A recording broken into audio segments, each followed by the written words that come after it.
Mario. Yo quisiera comentar brevemente la brillante exposición de Octavio. Él dice que en la descripción que yo hice de la transición hacia formas abiertas de sociedad de América Latina, él no encontraba el caso de México. Y al describir el caso de México, en cierta forma, tengo la impresión que ha exonerado a México de lo que ha sido la tradición dictatorial latinoamericana. Espero no parecer demasiado inelegante, por decir lo que voy a decir. Yo no creo que se pueda exonerar a México de esa tradición de dictaduras latinoamericanas. Creo que el caso de México, cuya democratización actual soy el primero en celebrar y en aplaudir, como todos los que creemos en la democracia, encaja dentro de esa tradición con un matiz que es más bien el de un agravante. Yo recuerdo haber pensado muchas veces sobre el caso mexicano con esta fórmula: México es la dictadura perfecta. La dictadura perfecta no es el comunismo, no es la Unión Soviética, no es Fidel Castro, es México.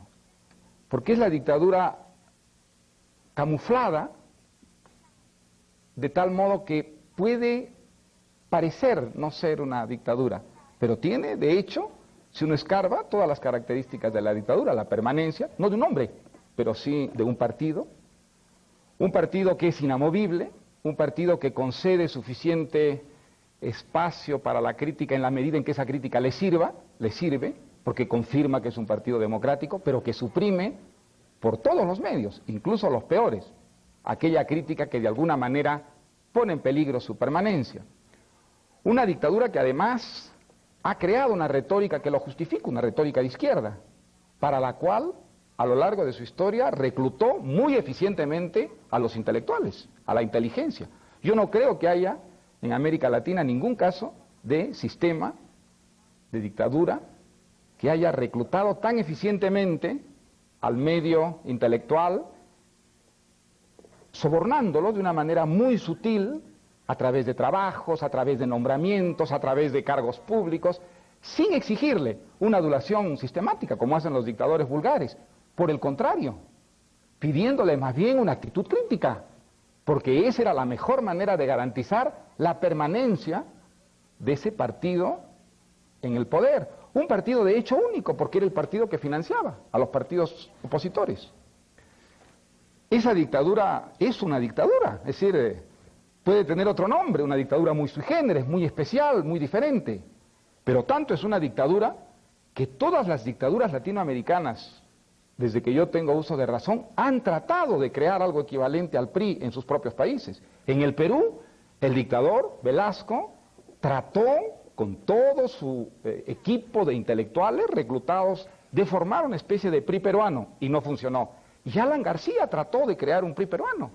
El intento de nacionalización de todo el sistema financiero fue hecho con la idea de crear un sistema semejante que garantizara ese tipo de permanencia que ante el resto del mundo pudiera ser camuflada, como ha sido el caso de la dictadura mexicana. Y me atrevo a decir también que no solamente en lo que se refiere a la permanencia del poder, a la falta de una genuina democracia interna, se puede hablar de una dictadura, en el caso tradicional de México, sino en que, al igual que las otras dictaduras latinoamericanas, fue incapaz de traer la justicia social.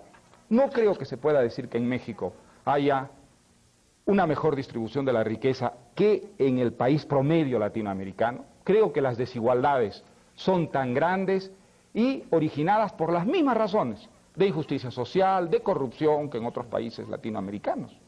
Entonces, la dictadura tuvo también, en el caso de México, las mismas consecuencias que tienen las otras dictaduras latinoamericanas.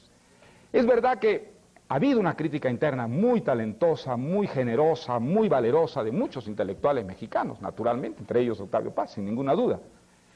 Pero creo que es muy importante también denunciar el caso mexicano, y espero que no se me considere pues como un mal invitado, por decirlo de esa manera, pero como esto se está democratizando y este país ahora se abre a la libertad, quiero ponerlo a prueba, y quiero poder decirlo aquí abiertamente, porque eso lo he pensado yo desde la primera vez que vine a México, un país que por otra parte pues yo admiro y quiero tanto. Creo que no, creo que es muy importante que también en el caso de México se diga que aquí se vivió y se ha vivido durante décadas con unos matices muy particulares, muy especiales, el fenómeno de la dictadura latinoamericana. La Revolución Mexicana tiene cosas admirables, sin ninguna duda. La más importante tal vez aquella que mencionó Octavio, la reivindicación de un pasado, la reivindicación de la tradición prehispánica que ha sido asumida con orgullo por el pueblo mexicano, como no ha sido asumida en otros países, por ejemplo en el mío. Eso es una indudablemente contribución muy positiva. Pero también hay que entender que eso ha sido otro de los instrumentos que ha utilizado el sistema dictatorial del PRI para eternizarse. Ha sido otro argumento de esa gran demagogia retórica a lo largo de su historia del PRI, que se ha prestado a muchas falsificaciones de tipo cultural, como por ejemplo la justificación de falsos artistas, de falsos géneros artísticos, en nombre de ese nacionalismo que creo que es uno de los factores más peligrosos dentro de este proceso de democratización mexicana. Un factor que debe ser puesto en tela de juicio y cuestionado si nosotros, como estoy seguro que lo quieren los demócratas mexicanos, quieren que esta democratización y liberación en México vaya hasta sus últimas consecuencias. Hay que agradecerle mucho a Vargas Llosa esta intervención valiente sobre la dictadura, o quizá habría que llamarla dictablanda. La dictablanda, yo me gustaría hacer una pequeña rectificación por amor a la precisión intelectual. Yo hablé de sistema hegemónico de dominación, porque yo como escritor y como intelectual prefiero la precisión.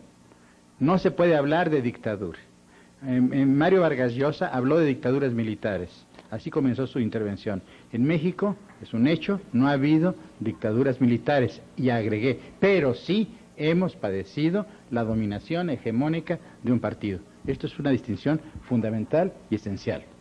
Todo lo demás que ha dicho Mario Vargas Llosa es motivo de discusión, pero sí hay que poner muy en claro que en México hemos tenido un sistema de dominación hegemónica de un partido. Eso no es, querido Enrique Krause, tampoco dictablanda ni dictadura. Es un sistema peculiar y no único de México, de los países.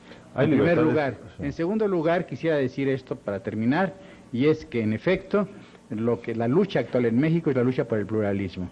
Y debo decir que Mario Vargas Llosa fue uno de los mejores colaboradores cuando nosotros fundamos, hace muchos años ya, la revista Plural, que tendía justamente a eso, a introducir el pluralismo en el anómalo régimen mexicano.